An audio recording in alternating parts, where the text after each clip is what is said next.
Assalamualaikum warahmatullahi wabarakatuh. Kami dari kelompok 5 yang beragontakan Eva Julita, Lutfi Abdurrahman Al-Faten, dan Miftahul Ramadhani M. Rizka akan mempresentasikan hasil diskusi tentang pendekatan dan model pelayanan BK Pola 17+ dengan materi pertama yang akan dibacakan oleh Miftahul Ramadhani M. Rizka. Kepada Miftahul dipersilahkan. Baiklah, terima kasih moderator. Saya Miftahul Ramadhani M. Rizka dengan NIM 2005343 akan menjelaskan materi tentang bimbingan konseling Pola 17 dan pendekatan BK Pola 17+. Yang pertama, bimbingan konseling BK Pola 17+. Pola umum pembinaan di sekolah sering disebut dengan pola BK 17. Disebut BK Pola 17 karena memuat 17 hal pokok yang sangat diperhatikan dalam melaksanakan pembinaan di sekolah. Kerangka umum bimbingan mencakup semua kegiatan bimbingan, termasuk bidang bimbingan, jenis layanan, dan kegiatan pendukung bimbingan. Semua kegiatan bimbingan konseling di sekolah diperuntukkan bagi semua murid atau siswa yang bertanggung jawab langsung kepada guru pembimbing atau wali kelas. Layanan orientasi dan konseling sekolah diberikan secara terencana, teratur, dan berjangka panjang. Pelaksanaan program-program tersebut merupakan wujud nyata dari kegiatan pendampingan di sekolah. Selanjutnya, pendekatan BK Pola 17+. Yang pertama, pendekatan psikoanalisis. Teori menemukan bahwa psikoanalisis adalah teori pertama yang muncul dalam psikologi, terutama dalam kaitannya dengan gangguan kepribadian dan perilaku neurotik. Yang kedua, pendekatan eksistensial humanistik. Nomora Lumumba-Lubis menjelaskan bahwa pendekatan ini sangat menekankan pada kebebasan yang bertanggung jawab. Dengan cara ini, manusia diberikan kebebasan seluas-luasnya untuk bertindak, tetapi harus memiliki keberanian untuk bertanggung jawab. Bahkan jika itu harus mempertaruhkan dirinya sendiri. Yang ketiga, pendekatan client center. Menurut Nomora Lumumba-Lubis, pendekatan ini dikembangkan atas anggapan mengenai keterbatasan dari psikoanalisis. Berbeda halnya dengan psikoanalisis yang mengatakan bahwa manusia cenderung deterministik.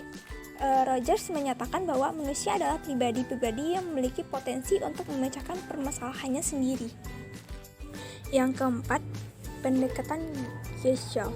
Pendekatan Gesell merupakan bentuk terapi perpaduan antara eksistensial humanistik dan fenomenologi, sehingga memfokuskan diri pada pengalaman klien, yaitu here and now, dan memadukan dengan bagian-bagian kepribadian yang terpecah di masa lalu.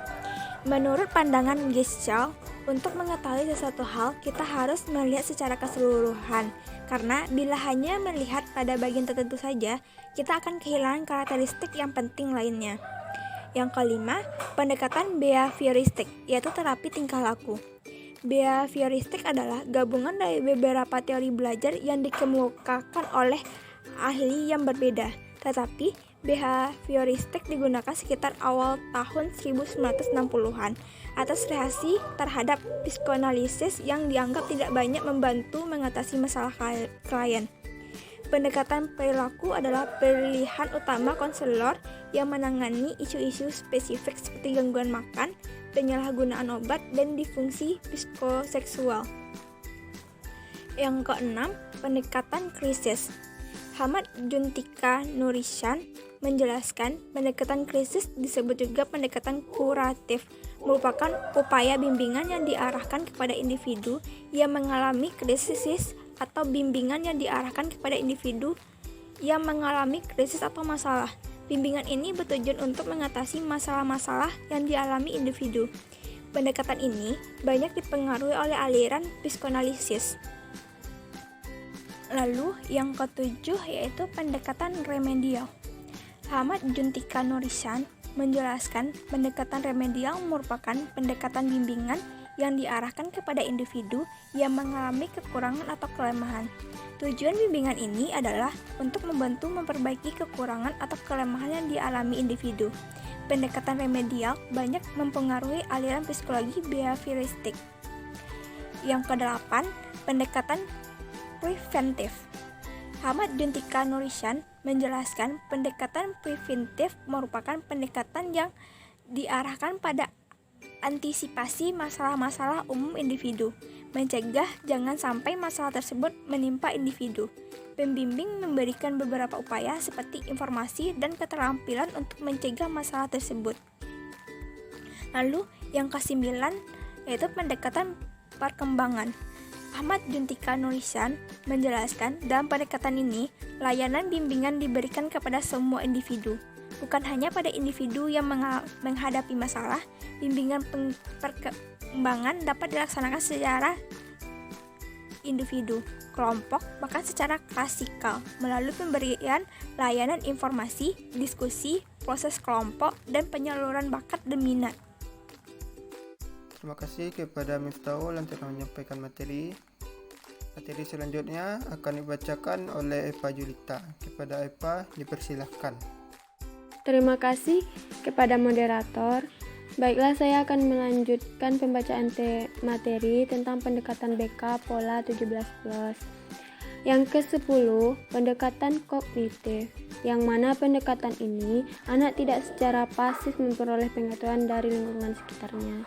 Yang ke-11, pendekatan belajar atau lingkungan. Pendekatan ini melalui tingkah laku anak dalam kondisi dua prinsip dalam belajar. Yang ke-12, pendekatan tradisional. Pembimbing sering mengadakan konsultasi dengan guru untuk meningkatkan proses belajar. Pembimbing sering juga mengadakan pertemuan dengan orang tua siswa. Akan tetapi, pokok pembicaraan hanya berkisar pada anak yang mengalami problem saja, tidak meliputi keseluruhan siswa di sekolah tersebut. Selanjutnya yaitu model pelayanan BK. Ada layanan orientasi, layanan informasi, layanan penempatan penyaluran, layanan penugasan konten, layanan konseling perorangan. Layanan orientasi itu yaitu suatu layanan terhadap siswa di sekolah yang berrelasi dengan tatapan ke depan dan tentang sesuatu yang baru.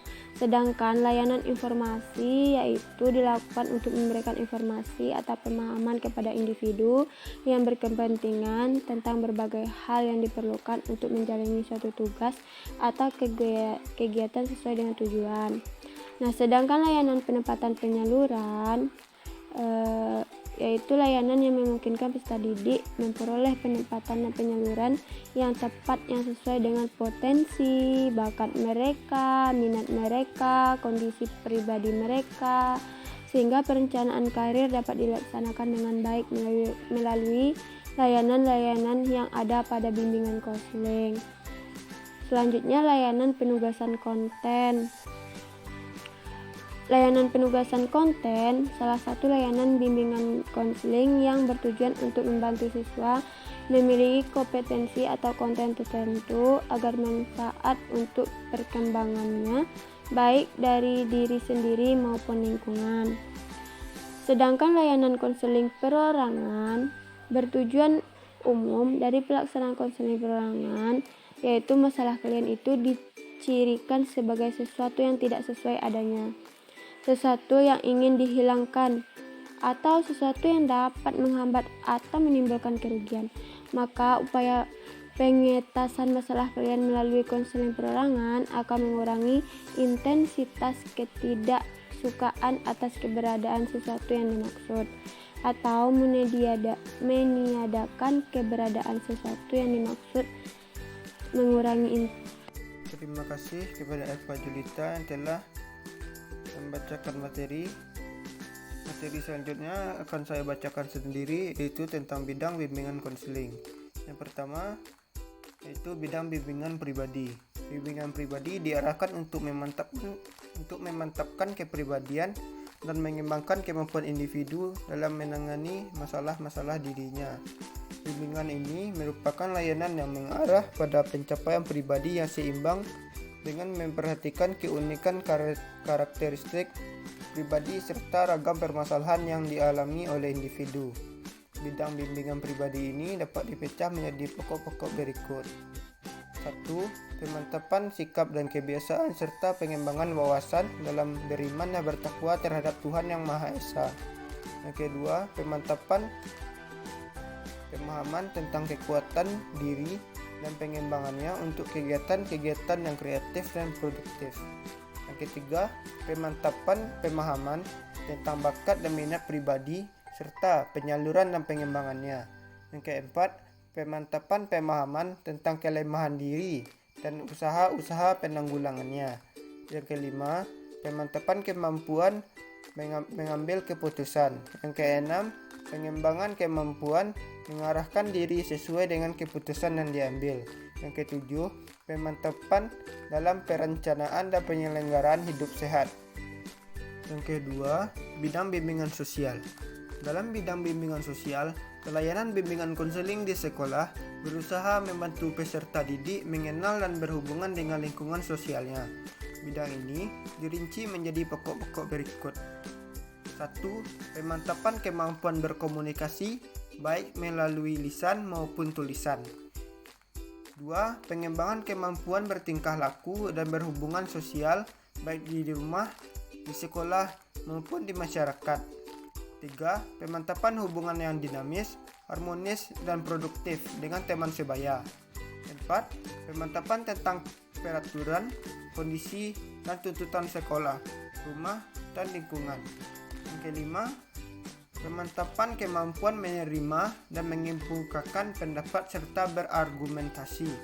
Yang keenam, orientasi tentang hidup berkeluarga. Yang ketiga, bidang bimbingan belajar. Dalam bidang bimbingan belajar, pelayanan bimbingan konseling membantu peserta didik untuk menumbuhkan dan mengembangkan sikap dan kebiasaan belajar yang baik. Bidang bimbingan ini memuat pokok-pokok berikut. 1. Pengembangan sikap dan kebiasaan belajar untuk mencari informasi dari berbagai sumber belajar. 2. Pemantapan disiplin belajar dan berlatih baik secara mandiri atau kelompok. 3. Pemantapan penguasaan materi program belajar di sekolah. 4. Pemantapan pemahaman dan pemanfaatan kondisi fisik, sosial dan budaya yang di lingkungan sekitar dan masyarakat. 5. Orientasi dan informasi tentang pendidikan yang lebih tinggi. Sementara itu yang keempat yaitu bidang bimbingan karir. Bidang bimbingan karir adalah panduan yang membantu orang merencanakan, mengembangkan, dan memecahkan masalah karir seperti memahami posisi dan tugas pekerjaan, memahami kondisi dan peluang sendiri, memahami kondisi lingkungan, perencanaan dan pengembangan karir, adaptasi pekerjaan, dan pemecahan masalah pekerjaan. Bimbingan karir juga merupakan layanan untuk memenuhi kebutuhan perkembangan individu sebagai bagian integral dari program pendidikan.